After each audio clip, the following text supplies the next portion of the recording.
सुप्रभात बच्चों। आज 7वीं कक्षा में एक नई कविता हम प्रारंभ करने जा रहे हैं और इसका शीर्षक है शाम एक किसान। ये छोटी सी कविता है और इसके कवि हैं श्री सर्वेश्वर दयाल सक्सेना। मूलतः यह कविता प्रकृति से संबंधित है। प्रकृति के बारे में ही इसमें बातें बताई गई हैं। खासियत यह है कि प्रकृति का इसमें मानवीकरण हुआ है। मानवीकरण आगे चल कर के आप पढ़ेंगे। मानवीकरण, जिसको अंग्रेजी में पर्सनिफिकेशन कहते हैं, ये क्या है? यह एक प्रकार का अलंकारिक प्रयोग है। अभी फिलहाल आप जानिए, प्रकृति में जितनी भी चीज़ें हैं वे सब अमानवीय हैं। मनुष्य को छोड़कर जितनी भी चीज़ें हैं, पेड़ पौधे, आकाश, बादल, नदियाँ, पहाड़, ये सब के सब मानवेतर हैं, अमानवीय हैं। मतलब मनुष्य के अतिरिक्त ये जितने सारे प्राकृतिक संसाधन हैं, जितने सारे प्राकृतिक जितनी वस्तुएं हैं, ये सब के सब मनुष्य से अलग है। लेकिन इन सभी चीज़ों में मनुष्य की तरह की विशेषताओं का वर्णन जब किया जाता है तो वही मानवीकरण होता है। यानी मानवेतर वस्तुओं का मानव के रूप में चित्रण, मानव की तरह चित्रण। मनुष्य के अलावे जिन चीज़ों का हम यदि मानव के रूप में चित्रण करते हैं, मनुष्य की विशेषताएं उनमें दिखाते हैं, तो वही मानवीकरण है। जैसे रात्रि को, चांदनी रात को दिखाया हुआ, रात हंस रही थी। रात क्या हंसेगी? लेकिन रात को जब हंसना कहते हैं, मतलब रात खूबसूरत थी, आकर्षक थी।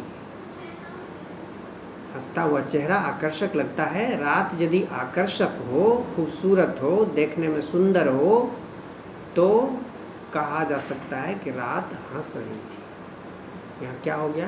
रात का मानवीकरण हो गया। ठीक है।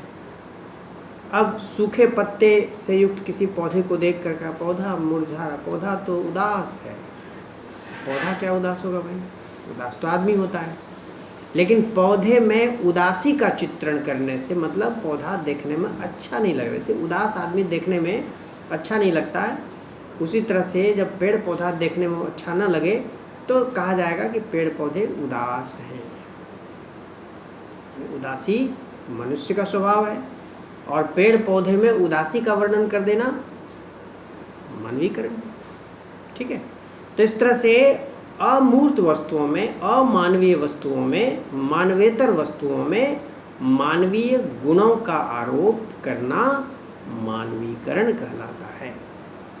स्पष्ट है? अब यहाँ भी प्रकृति का मानवीकरण हुआ है। प्रकृति का मनुष्य के रूप में चित्रण हुआ है। और वह भी किस मनुष्य के रूप में? किसान के रूप में। यानी शाम की बेला, शीर्षक में ही लिखा है शाम एक किसान। यानी शाम की बेला का वर्णन एक किसान के रूप में हुआ है, एक कृषक के रूप में हुआ है। खेती करने वाले व्यक्ति जो होते हैं उनको किसान कहते हैं। तो किसान की तरह, किसान के रूप में शाम की बेला का वर्णन इसमें किया गया है। अब किसान की एक खासियत होती है कुछ, उसकी पोशाक, उसकी आदतें, ये सब अन्य लोगों से भिन्न होती है। आपने देखा होगा, भारत एक कृषि प्रधान देश है। जो लोग गांव में रहते हैं, गांव में रहने का अनुभव है, जो लोग गांव से जुड़े हैं, वे किसान की ज़िंदगी से ज़रूर परिचित होंगे। किसानों की आदत होती है कि वो सिर पर साफ़ा बांधते हैं। साफ़ा क्या होता है? मुरेठा, जैसे गमछा या चादर का, वो सिर को लपेट करके उसको बांध लेते हैं सिर को, उसको साफ़ा बोला जाता है। ठीक है। और किसान प्रायः कुछ न कुछ नशा करते हैं। कोई बीड़ी पीता है, कोई हुक्का पीता है, कोई गांजा पीता है, वो नशीली वस्तु को जला करके उसको मिट्टी का एक बर्तन होता है गोल सा सिलेंड्रिकल, उसी में जला करके और उसका जो धुआं है उसको खींचते हैं। सब धूम्रपान के ही विभिन्न रूप हैं, सिगरेट हो, बीड़ी हो, सब में तो धुआं ही अंदर लिया जाता है। आदत ये बहुत गंदी है, लेकिन प्रायः गांव में किसान वर्ग के लोग इसके आदी हुआ करते हैं। ये नहीं कहा जा सकता कि सभी किसान पीते हैं गांजा, लेकिन प्रायः किसानों में इस प्रकार की आदत देखी जाती है। तो चिलम खींचना मतलब वही गांजा पीना। ठीक है, आइए देखते हैं, इसकी पंक्तियों को पहले पढ़ेंगे। आकाश का साफा बांधकर सूरज की चिलम खींचता बैठा है पहाड़। पहाड़ है, सूरज डूबने का समय है, जाहिर है कि पहाड़ के पीछे से दिखाई दे रहा है क्या? लालिमा, डूबते हुए सूर्य की लाली दिखा रही है। और यह पहाड़ रूपी किसान, पहाड़ बैठा है। किसान का जो स्थूल शरीर है वह मानो पहाड़ है। देखिए चित्र भी बना हुआ है, इसमें आप देख रहे हैं ये जो पहाड़ का की जो आकृति है यह किस तरह से है, बिल्कुल आदमी बैठने के बाद जैसा लगता है वैसे ही पहाड़ का रूप है। तो ये पहाड़ बैठा है।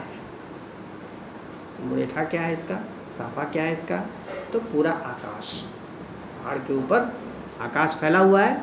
तो पहाड़ किसान, इस साम रूपी किसान का शरीर है और उसके सिर पर आकाश रूपी साफा बंधा हुआ है। ठीक है, और सूर्य चूंकि डूब रहा है तो सूर्य की लालिमा आसमान में, आधा सूर्य ऊपर है, आधा डूब चुका है। ऐसा लगता है जैसे किसान बैठ करके शाम के समय में फुर्सत के क्षणों में क्या कर रहा है? चिलम फूंक रहा है, यानी गांजा पी रहा है। ठीक है, और नदियाँ किस तरह से हैं? घुटनों पर पड़ी है नदी चादर सी। नीचे जमीन पर नदी बह रही है पहाड़ के नीचे से, तो नदी की चादर मानो उसके घुटनों तक पड़ी हुई है, पैर ढका हुआ है चादर से। पास ही दहक रही है पलाश के जंगल की अंगीठी। और शाम के समय पलाश के जंगल में लाल लाल फूल होते हैं, वह लाल फूल ऐसा लग रहा है, इतना चमक रहा है मानो कि पलाश के जंगल में अंगीठी जल रही है। अंगीठी कहते हैं जलता हुआ चूल्हा को, अंगीठी जल रही हो। कहाँ से?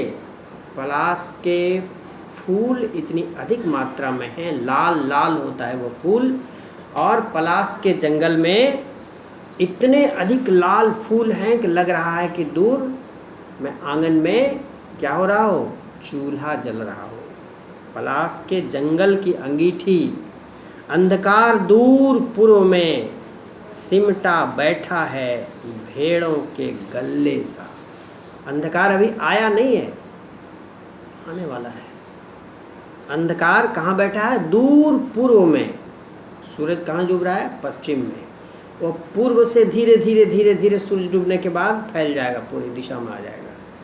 तो दूर पूर्व में सिमटा बैठा है, किस तरह? भेड़ों के गल्ले सा। भेड़ झुंड में चुपचाप दुबक करके बैठा हुआ है। और जैसे जैसे सूरज डूबेगा, अंधेरा छाएगा, यानी भेड़ का गल्ला जो है, भेड़ का झुंड जो है वह फैल जाएगा पूरे क्षेत्र में। यानी अंधकार किस तरह से है? भेड़ों के झुंड की तरह। पलाश किस तरह है? जलते हुए चूल्हे की तरह। नदियाँ किस तरह हैं? चादर की तरह। पहाड़ किस तरह है? किसान का शरीर है।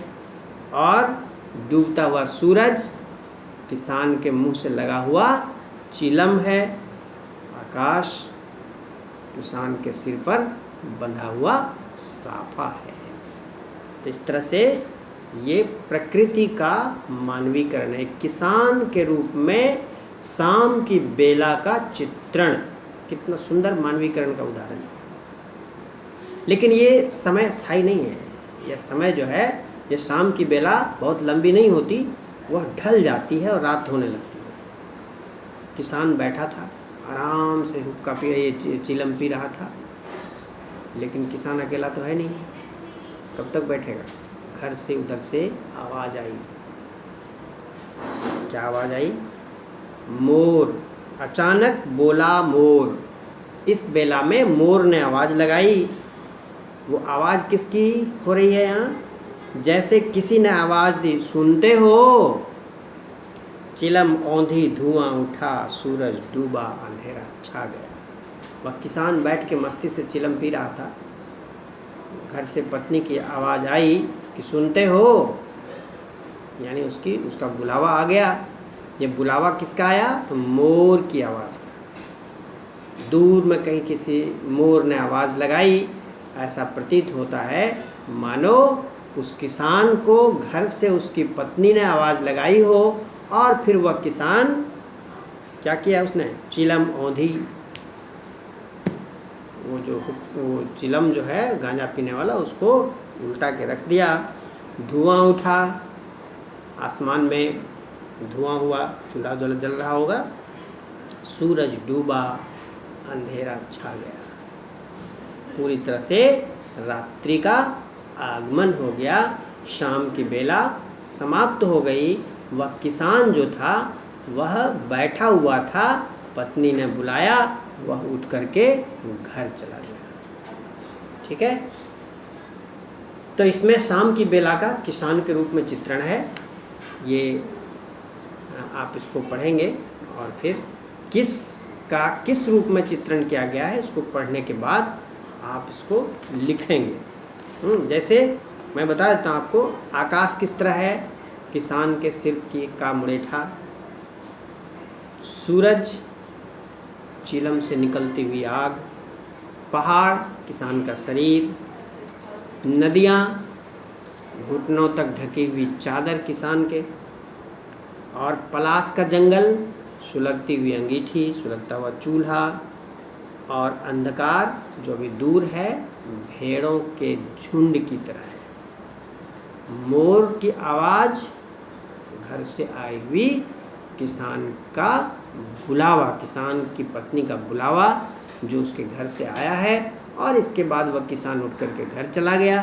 यानी शाम की बेला समाप्त हो गई और रात्रि का आगमन हो गया। ठीक है, इसको अपने शब्दों में आप लिखेंगे इसके अर्थ को।